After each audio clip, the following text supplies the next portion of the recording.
श्री शिवाय नमस्तुभयम। हर हर महादेव। उम्मीद करते हैं आप सभी लोग बहुत ही अच्छे और स्वस्थ होंगे। तो स्वागत करते हैं आपका हमारे YouTube चैनल त्रिकाल दर्शन में भक्तों। अगर आपके भी घर में क्या कोई ऐसा व्यक्ति है जो बहुत ही ज्यादा नशा करता है, उसके नशे से आप बिल्कुल परेशान हो चुके हैं, उसका नशा जो है वो छूटने का नाम ही नहीं ले रहा। आपने बहुत ज्यादा प्रयास कर लिया कि उसका जो नशा है वो छूट जाए। आपने बहुत ज्यादा उसको दवाई भी करवा ली, लेकिन उसका नशा छूटने का नाम ही नहीं ले रहा है। और आपने बहुत ज्यादा उपाय भी कर दिए, लेकिन वो नशा है छोड़ ही नहीं रहा।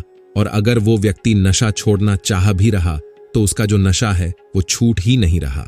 वैसा कौन सा उपाय करें कि उसका नशा छूट जाए, आज इस वीडियो में हम आपको बताने वाले हैं। तो स्वागत करते हैं आपका हमारे YouTube चैनल त्रिकाल दर्शन में। दोस्तों, परम पूज्य गुरुदेव के जो बताए गए उपाय हैं, 3 से 4 उपाय मैं आपके लिए लेके आया हूं। अगर आपने ये उपाय कर लिया तो 100% है जो व्यक्ति है उसकी जो भी नशा होगा, जो भी नकारात्मक ऊर्जा होगी, उसके अंदर वो सारी की सारी समाप्त हो जाएगी। कैसे करना है, क्या करना है, आपको पूरा बताऊंगा। तो ध्यान से पूरा उपाय सुनिए। 3 से 4 उपाय बताऊंगा।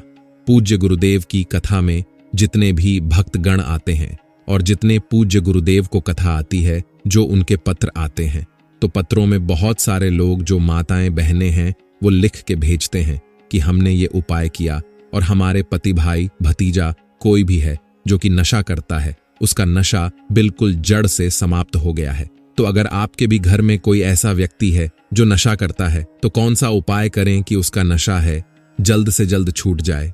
आज की वीडियो के माध्यम से हम आपको बताएंगे। पूज गुरुदेव की ही कथा सुन के और बहुत अच्छे समझ के आपको बताने का प्रयास करूंगा। तो चलिए चलते उपाय की ओर। लेकिन उससे पहले अगर चैनल पर पहली बार आए हैं तो वीडियो को कर दें लाइक एंड चैनल को कर ले सब्सक्राइब, ताकि पूजनीय पंडित प्रदीप जी मिश्रा के जो भी नए नए उपाय जो कि उनकी कथा से मैं सुनता हूं, श्रवण करता हूं, सबसे पहले आपको प्राप्त करा सकूं। तो देखिए, सबसे पहले आपको करना क्या है जो मैं आपको उपाय बताने वाला हूं। औषधि के रूप में अगर आपका पति, आपका भाई, आपका बच्चा कोई भी है जो कि नशा करता है, आपको करना क्या है, 1 लोटा जल लेना है और एक बेलपत्री लेनी है और पहुंच जाना है। कहां आपको पहुंच जाना है? शिव मंदिर। देखिए, इसके मैं 2 उपाय बताऊंगा।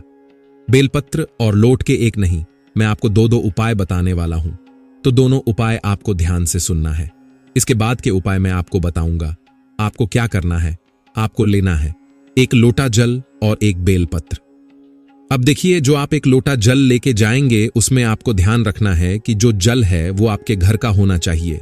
बहुत सारे लोग गलती क्या करते हैं कि जल मंदिर परिसर का ले लेते हैं। तो आपको मंदिर का जल नहीं लेना, आपको अपने घर का जल देना है। इस चीज का आपको ध्यान रखना है, ठीक? तो आपको तांबे के लोटे में लेके जाना है। ये आपको स्टील का लोटा यूज नहीं करना।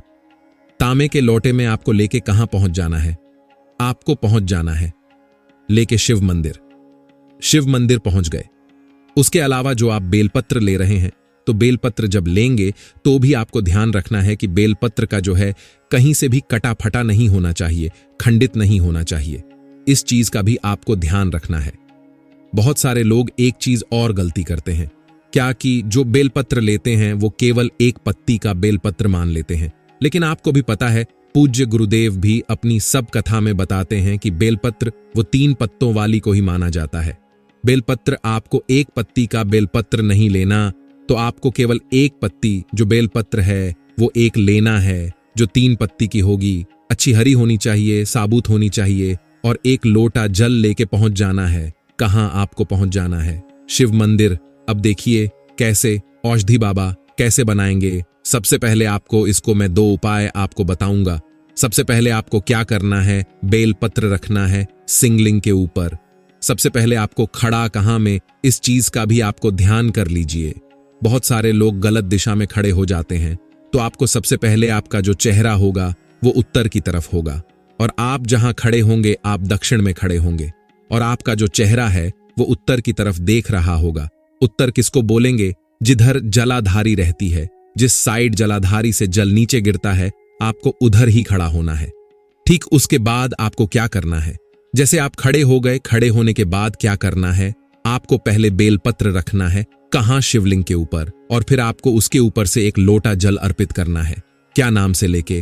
पूज गुरुदेव बताते हैं कि महादेव का एक बहुत ही सुंदर सा नाम है, कुंदकेश्वर।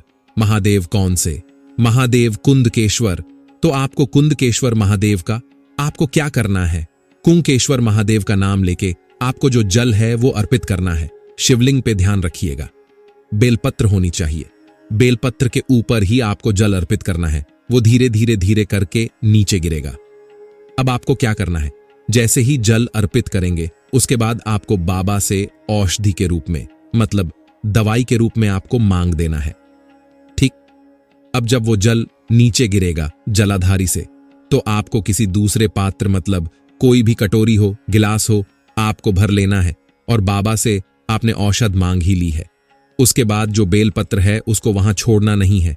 जल तो आपने भर लिया, लेकिन जो बेलपत्र है उसको भी आपको उठाना है और ये सब चीजें लेके आपको घर चले आना है। अब जब भी वो व्यक्ति, जो भी व्यक्ति नशा करता है, जब वो पानी पीने को मांगे, हमको थोड़ा सा पानी दे दो, हमको चाय दे दो, कुछ भी वो मांगे, आपको क्या करना है? एक बूंद इसका क्या करना है? केवल और केवल एक बूंद इसका मिला देना है। चाय और पानी तो देना है, लेकिन चाय और पानी के साथ साथ एक बूंद इसका भी मिला देना है। अब क्या होगा?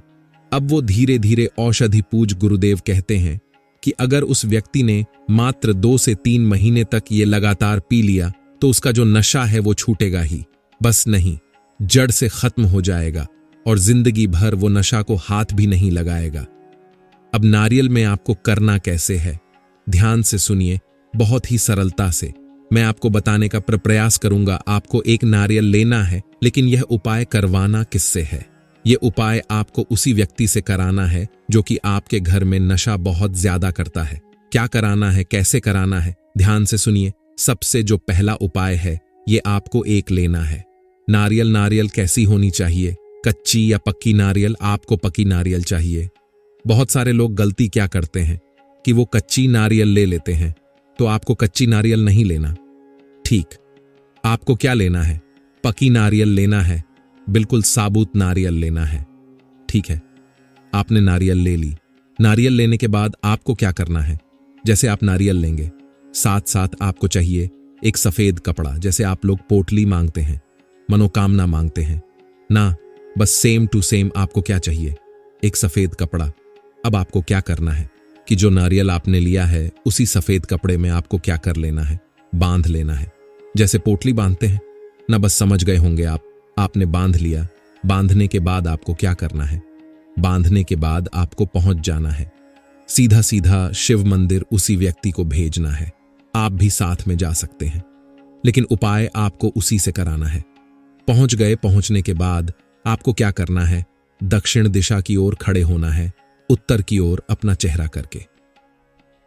अब इसमें बहुत सारे लोग कंफ्यूज हो जाते हैं कि दक्षिण कौन सा होता है, उत्तर कौन सा होता है। तब गुरुदेव ने बताया कि आप जिस भी शिव मंदिर जा रहे हैं, उस शिव मंदिर का जिधर साइड जलाधारी हो, आप अपना चेहरा उधर करके खड़े हो जाइए। ठीक, अब आप खड़े हो गए। खड़े होने के बाद आपको क्या करना है? अर्पित करना है। कहां अर्पित करना है? आपको बाबा भोलेनाथ के ऊपर अर्पित करना है, शिवलिंग के ऊपर अर्पित करना है। एक नाम लेके, महादेव का बहुत ही सुंदर सा नाम है, कुंदकेश्वर महादेव। तो आपको क्या करना है? कुंदकेश्वर महादेव का नाम लेके आपको अर्पित करना है। ठीक, आपने अर्पित कर दिया। अर्पित करने के बाद आपकी जीवन में जो कोई उसी व्यक्ति से कराना है, इस चीज का आपको ध्यान रखना है। आपको नहीं करना, उसी व्यक्ति से कराना है। ठीक, ये था हमारा पहला उपाय। मात्र 1 से 1.5 महीने लगेगा, उसका सारा का सारा नशा समाप्त हो जाएगा। अब देखिए, हमको भी पता है और आपको भी पता है कि जो कोई भी व्यक्ति नशा करता है वो क्या है। न पूजा पाठ में विश्वास रखता, ना हो कोई उपाय में विश्वास रखता, तो जितनी भी महिलाएं हैं जिनका पति नशा करता है, जिनका बेटा नशा करता है, भाई करता है, भतीजा करता है, भांजा करता है, या घर का कोई भी सदस्य ऐसा है जो कि बहुत ज्यादा नशा करता है, अब आप उसका नशा चुपके से कैसे छुड़ाए, अब हम उसकी बात कर लेते हैं। आपको चाहिए, जितनी भी महिलाएं, ध्यान से सुनिए, 1 लोटा जल चाहिए। क्या चाहिए? केवल और केवल 1 लोटा जल, और उसमें 3 बूंद गंगा जल का चाहिए। ठीक, अब आपको करना क्या है? ध्यान से समझिए। जो 1 लोटा जल है, सबसे पहले तो तांबे के लोटे में जल होना चाहिए। एक चीज उसके अलावा जो जल है वो आपके घर का होना चाहिए। बहुत सारे लोग क्या करते हैं, वो जाके मंदिर परिसर से जल ले लेते हैं। तो आपको मंदिर से जल नहीं लेना, आपको अपने घर से जल लेना है। ठीक, आपने जल ले लिया। जल लेने के बाद आपको क्या करना है, उसी में 3 बूंद गंगा जल का मिला लेना है। ठीक, आपने 3 बूंद गंगा जल का मिला लिया। गंगा जल मिलाने के बाद आपको क्या करना है, गंगा जल मिलाने के बाद आपको पहुंच जाना है सीधा सीधा शिव मंदिर। शिव मंदिर पहुंच गए।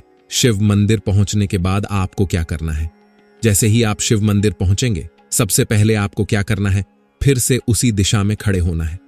मतलब जिधर साइड शिव मंदिर की जलाधारी होगी, अपना चेहरा उधर करके खड़े हो जाइए। अब आपको क्या करना है, चंद्रमौली महादेव का नाम लेके, महादेव का बहुत ही सुंदर सा नाम है चंद्रमौली महादेव। तो आपको चंद्रमौली महादेव का नाम लेके क्या करना है, अर्पित करना है। और अर्पित करने के बाद क्या करना है, बाबा से उसको औषधि के रूप में मांगना है कि बाबा कृपया करके हमको इसको औषधि के रूप में प्रदान करिए। अब क्या होगा, अब जब वो जल जलाधारी से नीचे गिरेगा, तब वो साधारण जल नहीं गिर रहा, अब वो क्या गिर रहा है, अब वो औषधि गिर रही। अब आपको करना क्या है, आपको किसी दूसरे पात्र में, मतलब कोई भी कटोरी हो, ग्लास हो, आपको क्या कर लेना है, उसको भर लेना है। भरने के बाद उसको लेके आ जाइए घर। अब क्या है, अब वो औषधि लेके आ रहे हैं। ठीक, अब उसको लेके आ जाइए घर। जैसे आप लेके उसको घर आ जाएंगे, अब आपको उसी व्यक्ति को पिलाना है जो कि आपके घर में नशा करता है। अब देखिए, अगर साधारण रूप से पी लेता है तब तो बहुत अच्छी बात है, लेकिन बहुत सारे लोग पीने में आनाकानी करते हैं। तो अब आपको करना क्या है, जब भी वो पानी पीने को मांगे, ठीक जब भी वो चाय मांगे, तो आपको क्या करना है, चाय तो देना है, पानी तो देना है, लेकिन एक बूंद इसका भी मिला के दे देना है। पूज गुरुदेव कहते हैं, धीरे धीरे करके जब उसके अंदर औषधि जाने लगेगी तो उसका सारा का नशा समाप्त होगा।